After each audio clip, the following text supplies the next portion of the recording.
বাঁধাকপি তো অনেকে অনেকভাবেই খেয়েছো, এইভাবে একবার ট্রাই করতে পারো। সম্পূর্ণ নিরামিষ একটা রেসিপি, পেঁয়াজ রসুন ছাড়া। ভাত রুটি দুটোর সাথে খেতে দারুণ লাগে, পুরো জমে যাবে। নমস্কার বন্ধুরা, আপনারা দেখছেন কুকিং হাউস অফ অনিমা। এখানে একটা বাঁধাকপি নিয়ে নিয়েছি, দেখতে পাচ্ছ। এই বাঁধাকপিটা সম্পূর্ণ পেঁয়াজ রসুন একটা দুর্দান্ত স্বাদের রেসিপি তোমাদের সাথে শেয়ার করব। তার জন্য দেখো বাঁধাকপির এর বাইরের পাতাগুলো আমি ফেলে দিচ্ছি। আসলে দুদিন হয়ে গেছে বাঁধাকপিটা এনেছে, রান্না করা হয়নি, সেই জন্য বাইরের পাতাগুলো একটু কেমন হয়ে গেছে। এবার বাঁধাকপিটা আমি কেটে নেব।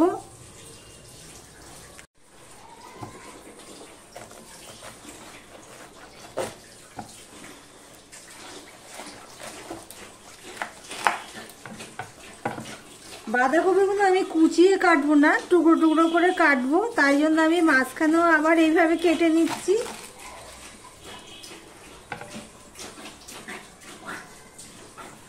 দিয়ে এই মাঝখানটাও আমি কেটে নেব। দিয়ে এইভাবে আমি টুকরো টুকরো করে বাঁধাকপিটা কেটে নেব।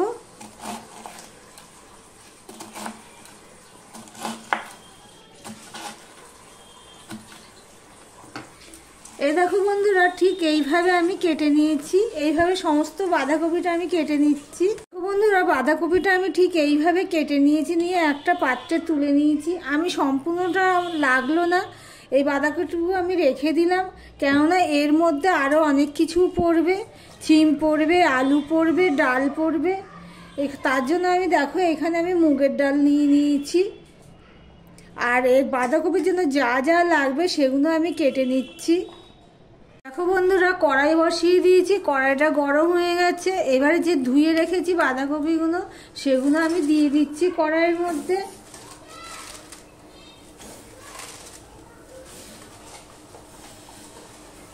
আমি এখানে জল টল কিছুই দেবো না, সিম করে দিয়ে আমি বাঁধাকপিটা ভাপিয়ে নেব। আর এদিকে দেখো বাঁধাকপির জন্য আমি আলু কেটে নিয়েছি, সিম কেটে নিয়েছি, টমেটো নিয়েছি, আর নিয়েছি কাঁচা লঙ্কা।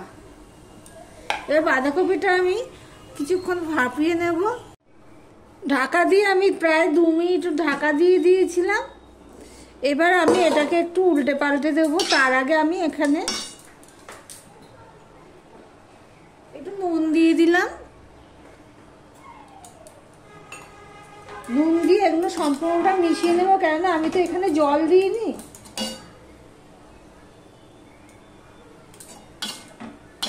সেই জন্য আর নুন দিলে কি হবে, কিছুটা জল বেরিয়ে যাবে, তাতেও বাঁধাকপিটা কিছুটা সিদ্ধ হয়ে যাবে। নুন দিয়ে সম্পূর্ণটা মিশিয়ে দিলাম, দিয়ে আবারও আমি ঢাকা দিয়ে দেবো 2 মিনিটের জন্য। গ্যাসের ফ্লেমটা কিন্তু আমি লো টু মিডিয়ামে রেখেছি। আমি 2 মিনিট পর আসলাম।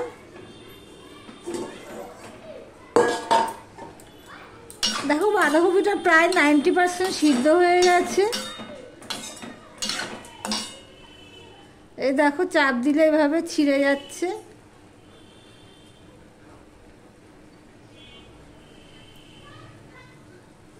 এবার আমি গ্যাসটা অফ করে কড়াইটা খালি করে নেব। কড়াইটা তেল দিয়ে দিয়েছি, তেলটাও গরম হয়ে গেছে। এবার এখানে আমি একটা শুকনো লঙ্কাকে 2 ভাগ করে দিয়ে দিলাম।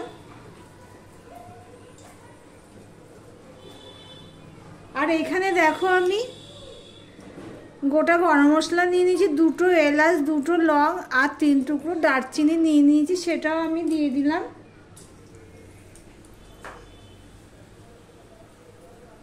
দিয়ে দিলাম 1/2 চামচের মতো 5 ফোড়ন। আর একটা তেজপাতা দিয়ে দিলাম, ছিঁড়ে দিলাম একটা তেজপাতাকে। একটু নুন দিয়ে দিলাম। যেহেতু এটা নিরামিষ রান্না, এবার ফোড়নটা হতে থাক।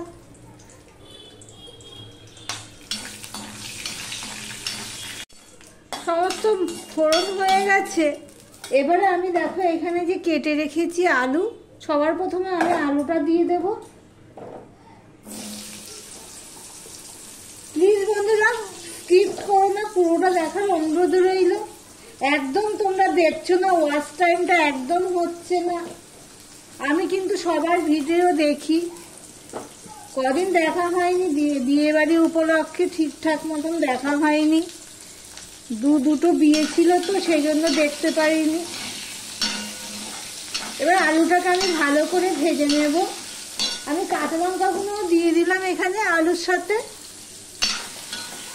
দেখো আলুটা 50% মতন ভাজা হয়ে গেলে আমি এখানে দিয়ে দিলাম আদা পেস্ট, উঁচু 1 চামচ আদা পেস্ট দিয়ে দিলাম।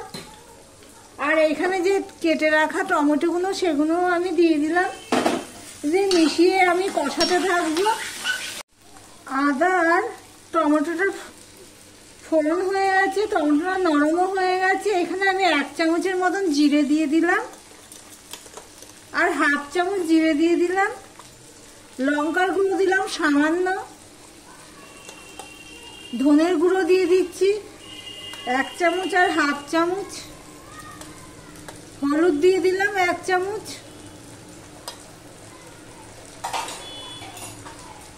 তখন তো আমি নুন দিয়েছিলাম, তাই আমি সামান্য একটু নুন দিয়ে দিলাম। একটু জল দিয়ে দিলাম, দিয়ে মশলাটা আমি কষাতে থাকবো। আর এদিকে দেখো আমি যে ডালগুলো দেখিয়েছি সেগুলো ভিজিয়ে রেখেছিলাম কিছুক্ষণ। এবার সেই ডালগুলো আমি এর মধ্যে এখন দিয়ে দেব। ডালগুলো একটু দেখো কিরম ভেজেছি, লাল লাল করেই ভেজেছি একটুখানি।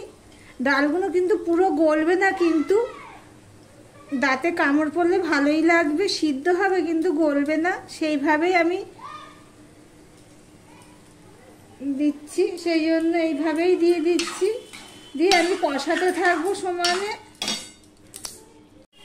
কিছুটা কষানো হয়ে গেলে আমি এই ছিমটা দিয়ে দিচ্ছি। দেখো ছিমগুলো কচি তো সেই জন্য সবার লাস্টে দিলাম। ছিমগুলো দিয়ে সম্পূর্ণটা আমি মিশিয়ে নিয়ে আবার কষাতে থাকবো। বন্ধুরা ছিমটা দিয়েও আমি 2 মিনিটের মতন আমি কষিয়ে নিয়েছি, অর্থাৎ রান্না করে নিয়েছি। এবারে যে সিদ্ধ করে রাখা বাঁধাকপিটা সেটা আমি দিয়ে দিলাম। প্লিজ তোমরা একবার অন্তত ট্রাই করে দেখতে পারো, খুব দারুণ হয়। ভাত রুটি দুটোর সাথেই ভালো লাগে খেতে। আমি যেইভাবে করেছি ঠিক সেইভাবে একবার করে দেখতে পারো। এবার সম্পূর্ণটা আমি মিশিয়ে নিচ্ছি, মিশিয়ে নিয়ে আমি আবারও ঢাকা দিয়ে দিচ্ছি। বন্ধুরা সম্পূর্ণটা মিশিয়ে নিয়ে আমি ঢাকা দিয়েছিলাম, অল্প জল বেরিয়েছে বাঁধাকপি থেকে। আমি আরেকটু জল দিয়ে দেবো, কারণ ডালটা আমাকে সিদ্ধ করতে হবে ভালো করে, সেই জন্য সিদ্ধ হবে কিন্তু পুরো গলবে না, সেই হিসাবে আমি জল দিয়ে দিলাম। গ্যাসের ফ্লেমটা আমি লো টু মিডিয়ামে রয়েছে। এবার আমি ঢাকা দিয়ে দিলাম। বন্ধুরা নেড়ে নেড়ে পুরো জলটা শুকিয়ে নিয়েছি, টানিয়ে নিয়েছি। এবার আমি চিনি দিয়ে দিচ্ছি। নিরামিষ রান্নাতে একটু চিনি না দিলে, মিষ্টি না দিলে নিরামিষ রান্নার স্বাদ খোলে না।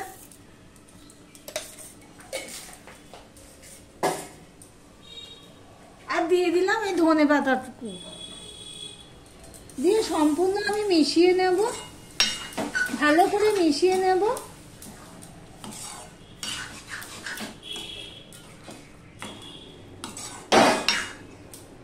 এবার আমি ঢাকা দিয়ে রেখে দেবো স্ট্যান্ডিং টাইমে। গ্যাসটা আমি অফ করে দিলাম।